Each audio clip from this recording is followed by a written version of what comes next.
à chaque fois lu ñuy def rek seen mbir dafay ànd ak dal ak tey ba bu mbir yi jotee rek da ngeen naan kon nii la demee woon si noonu rek la armée di daal di doxee bu ñu jugee si li nga xamante ne loolu dañuy dem si li nga xamante ne coowul FMI depuis lors Sénégal dette bi lii la dette bi lee la ñëpp di laajte lan mooy problème bi ñu dem a dem ba FMI di wax que li nga xamante ne mooy chiffre maquillé yi buñ ko daal di leeralut moom du daal di dugal loxoom fii ci réewu Sénégal mu nekk beneen guuta boo xamante ne ay wax moo ñu ko daal di yóbbeewaat gannaaw nga xamante ne États-Unis dafa dindi woon loxoom avant teewaayu FMI fii ci li nga xamante ne mooy aide bi ñu doon jàppalee mu nekk problème yoo xamante ne yu bari mu ngi commencé versé wu ci suñu kaw te dara waralu ko mooy yenn kaddu yoo xamante ne ñu ngi koy yëkkati te duñu xalaat ëllëg yan njeexital la daal di indi ci réew mi ñuy wax dem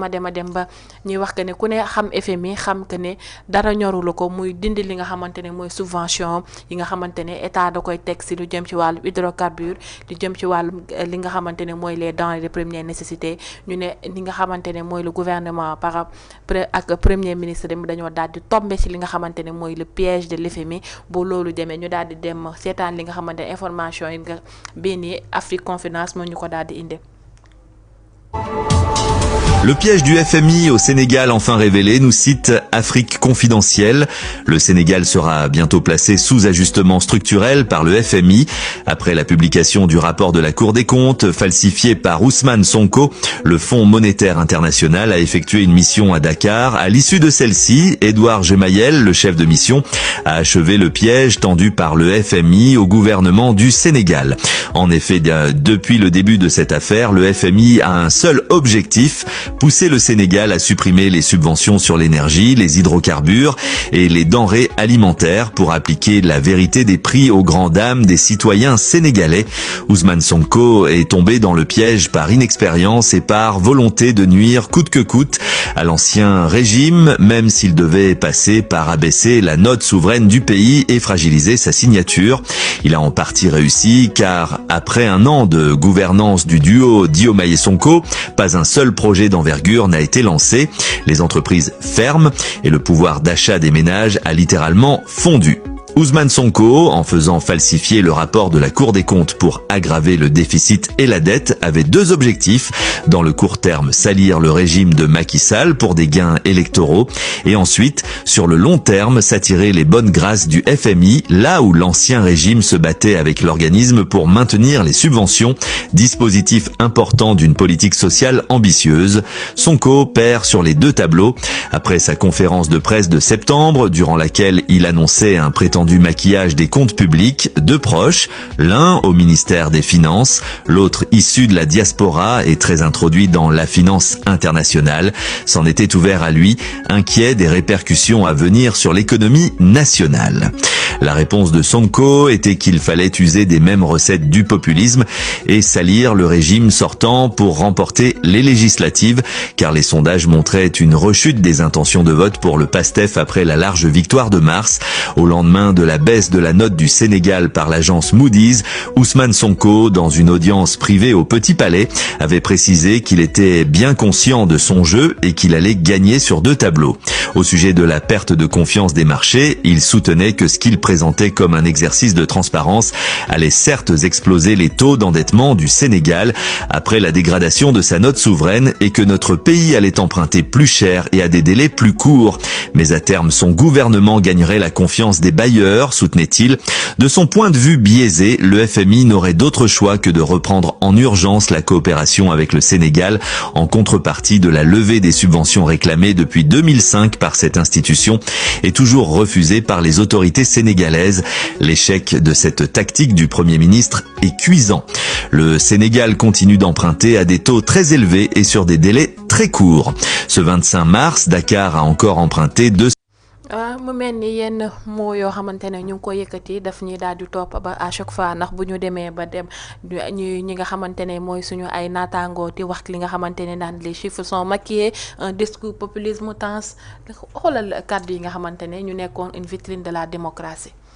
waaw xam nga mooy li ñuy wax rek tout ça pour ça. Sortir un 26 septembre 2024 pour s'adresser à la nation soi-disant que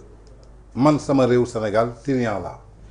man réew bi ma toog sàcc la man réew bi ma toog maanaam damay makki ay chiffres man réew bi ma toog ak dóorkat la il croyait qu'il s'attaquait à Macky Sall alors qu'il s'attaquait à lui-même. Macky Sall n'est pas le Sénégal. Bor bi amoon à l'extérieur lebaluñu ko Macky Sall République du Sénégal lañ ko lebal. pour jox la firnde tey Macky Sall dem na te teewul bor bi ñu ngay continuer di ko fay. état du Sénégal moo koy fay. kon yaakaar naa ne mooy ñàkk xam état. gis nga di nga jóg parfois bëgg a tuumaal nit alors que yaa ngi koy yëkkati yaa ngi lor sa bopp. moom fàttee na que ki muy tuumaal jóge na fi. moo fi nekk moo war a prouver ay résultats pour mu war a prouver ay résultats fallait que mu prouver sa crédibilité tey yàq na crédibilité jëmale ko ci ñi nga xamante ne tey jii maanaam mooy Fonds monétaire international moo jëm ci investisseurs yi moo jëm ci bailleurs yi mais li am solo ba am solo maanaam dañ ko defoon ci benn cas. soo xoolee bi ñu koy wax au mois de septembre dañu jëmoon ci ay élections législatives en novembre coûte que coûte bëggoon na majorité ay députés. te comme chaque fois que pour mu gagner élection rek. fallait que mu jël Macky Sall def ko ci population bi jiiñ ko sàcc mbaa dëmm fallait que mu xool leen lu mu ko jiiñ lu mu njëkk a wax le pays est en ruine. ñu ngi ci 8e sous-sol. lan moo ñu ko teg. Macky Sall dafa leb benn bor boo xamante ni kenn gisul xaalis fu mu dugg. kenn xamul fan la xaalis bi nekk mais ki xam li nga leb. yow ki xam li nga leb xam montant bi. kooku xam na xaalis fu mu dugg. fan la doon neexee mooy am na lu ñu leb ci xaalis te xamuñu montant bi nu mu toll. xamuñu fan lañ ko lebee. su boobaa ñu ne gisuñu ko mais yow xam nga li mu leb xam nga montant bi mu leb xam nga montant de cachet bi nga daal di koy teg mu soulever ko jox ko askan bi pour uniquement yàq deru Sénégal pour mën a am ay député assemblée nationale. loolu moo ko ci jublu woon bi mu ko waxee bailleurs yi si la ñu taxaw ñu ne comme loolu nga wax kat léegi nañu bàyyi Cour des comptes certifié ko. ñu jox Cour des comptes rapport boo xamante ni mënut a génn septembre mënut a génn octobre mënut a génn novembre mënut a génn décembre mënut a génn janvier mënut a génn février 7 mois après lay soo génn bi rapport bi génnee muy rapport boo xamante ni moom la ñu gën a contesté ci rapport yu mës a génn Sénégal ndax les valeurs juridiques am da ko perte muy signature ak numéro de dossier ñu toog Ayib Daffé contredire boppam ne li ngeen yor du rapport bu baax bi mi ngi ci président Diomaye kon ñun lan la rapport bi di wuti ci ñun ak lan moo jublu ci loolu kon dañu nekkoon ci système manipulation FMI ñëw gën leen doon bandi parce que FMI dafa am lu mu doon wut ci Sénégal plus de 20 ans dafa taxaw ci Ablaye Wade ñoom d'accord ñu ay subvention comme énergie bi wàllu courant bi d'accord ñu état bi di dimbale askan bi néew di doole bi di leen subventionner benn coût pour que affaire bi oyof ci ñoom d'accord ñu état bi di subventionner li nga xam te ne mooy dund bi te Macky Sall dafa ne sama réew dama leen di subventionner Ablaye Wade loolu la sukkandiku woon FMI nag boobu ba tey mi ngi koy xeex amul fu muy jaar ñii ba ñu ñëwee ñoom déjà balaa ñuy ñëw dañu yàq nga taxaw saaga FMI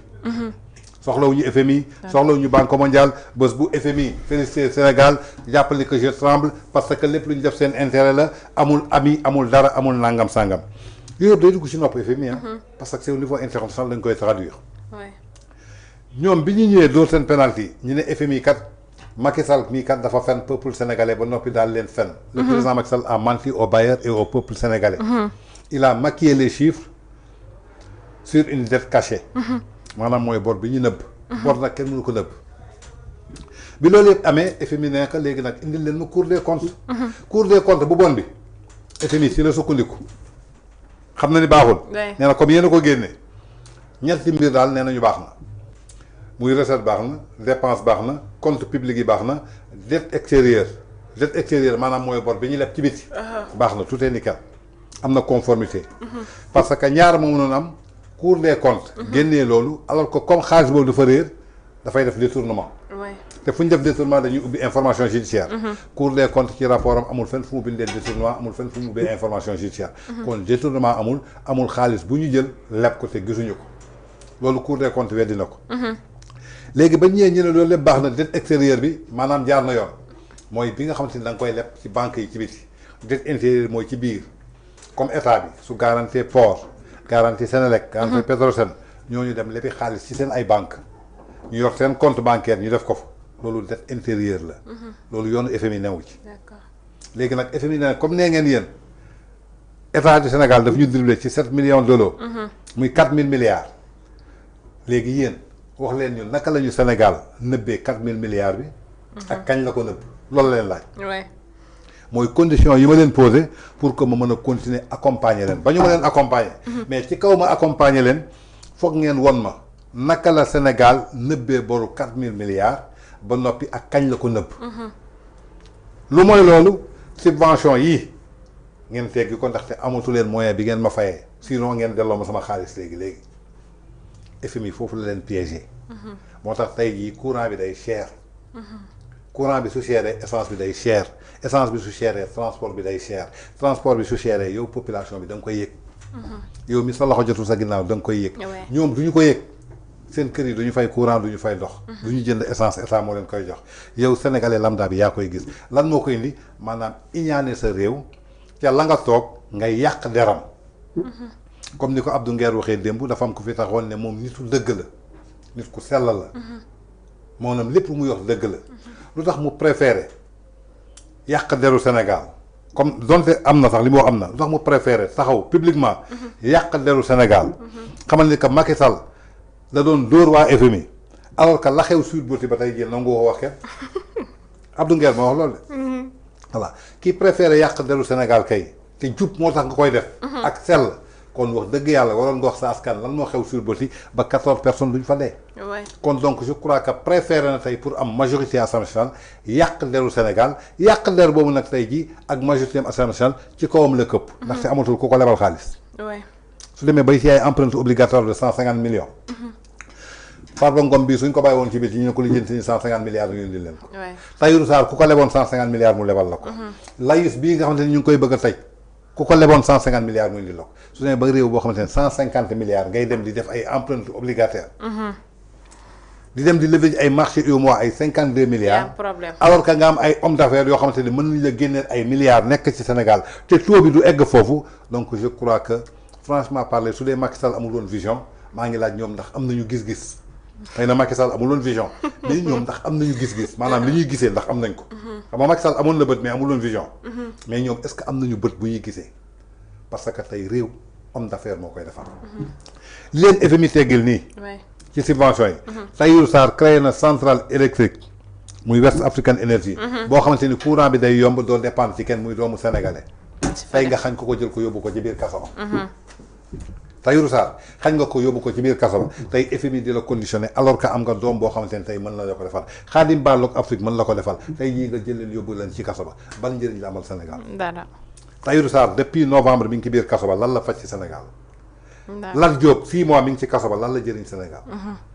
interdire nga Mansour Faye mu tëkki lan la jëriñ Sénégal Farba Ngom yóbbu nga ko ci kaso ba yuuxu nga dafa sàcc xaalis Sénégal est-ce que dafa tax presque un mois le 27 lañ ko yóbbuwoon ba tey jii le 28 le 29 un mois def na ko ci kaso bi est-ce que am na benn 15 bu jógee ci Farba Ngom bu dellu si askan Sénégal et pourtant ay milliards lañ ko jiiñ Tahirou Sarr ay milliards lañ ko jiiñ donc ban njëriñ la amal Sénégal est-ce que dafa tax tey courant bi wàññeeku dafa tax dund bi wàññeeku est-ce que nekkul li ñuy wax comme réalité état da leen da puisque dañ doon wax gëmuñu ko woon waaw mais c'est-à-dire que pour ñu gëm dara foog ñu xam ko mosuñoo xam état ni ko Bougane Gueye Dany waxee ay daggkatu juuti lañu lenn la ñu xam daggal impôt fayal impôt këye sa nu mu tudd fonds commun fu mu toll ñaata laay cëru fan la ñuy dagg suuf syndicat bi ñaata la ñu am fan laay am suuf ñaata laa koy jaayee loolu la ñu xam mosuñu am emploi mosuñu toog weer bi dee ñu xalaat ni que man mi kat fan laay fayee samay employé mosuñu toog problème am crise ñu xool fan la ñuy jëlee xaalis donc ça ne veut pas dire que ay réalité état de leen dal pour que réalité état daf la foog nga xam lan mooy état c'était des gens qui étaient venus par une vengeance c'était des syndicalistes lu mu xam casse syndicaliste casse rek la xamul defar dafay casse lii baaxul nañ defar lii nañ changé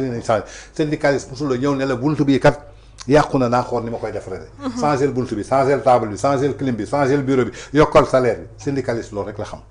kon loolu la ñu indi tey jii fii ci kanamu Sénégal moo tax ils ont été piégés par FMI pour la première fois ñu gis chefu mission FMI ñëw Sénégal yàggee fi nii bay dugg ci polémique bay dugg ci détail yu Sénégal bërki dee mu dem na TFM de lan la wax waxul confirmation waxul validation ñoom pour manipuler nag nee nañu FMI confirmer na Cour des comptes suñu dem ba FMI di confirmer Cour des comptes am na yoonu FMI suñu Cour des comptes ñun Cour des comptes ay magistrats sénégalais FMI di ay businessman lan mooy seen yoon ba ñoom ñu war a mën a confirmer c'est-à-dire que dañuy dem ba nga xam ne ñoom dañuy dañuy gàcceel seen bopp. dañuy jël FMI teg ko ci seen kaw teg ko ci seen ndodd alors que ça ne devrait pas se passer comme ça. tey kii di Edgar Gemayel chef mission FMI la. est-ce que xam nga ne FMI dafa am Sénégal ay représentants permanents seen bureau mi ngi fii la ñuy xëy fii la ñuy wàccee fii la ñuy nekk. lépp lu Sénégal di def ci boor ñoom ak experts yu nekk techniciens yi nekk ministère des finances. ak ñële ñoo koy bokk sekkandoo ko def ko. FMI bii 2019 ba 2023. at bu nekk ñuy jaabante Sénégal te saa yu ñu génnee Sénégal nee na sa gongo fii sa Sénégalais yëpp ne leen nii la. léegi nee nañu FMI nee nañu dañu amoon confiance ci Sénégal ba lu ñu leen wax ñu gëm ko tubaab amul confiance ci kenn tubaab preuve la xam. tubaab amul confiance ci kenn preuve la xam. maanaam këyit yu leer nañ ko koy tegal certifié ko moom la xam. banque bii nekk fii di crédit mutuel soo fa demoon di wuti ci xaalis léegi lu ñu la xam ay këyit la ñu xam adresse la ñu xam garantie la ñu xam su dul loolu seen dërëm du génn donc je crois que suñuy wax parfois du man la ñuy waxal du yow la ñuy waxal. mais sénégalais lambda bi la ñuy waxal.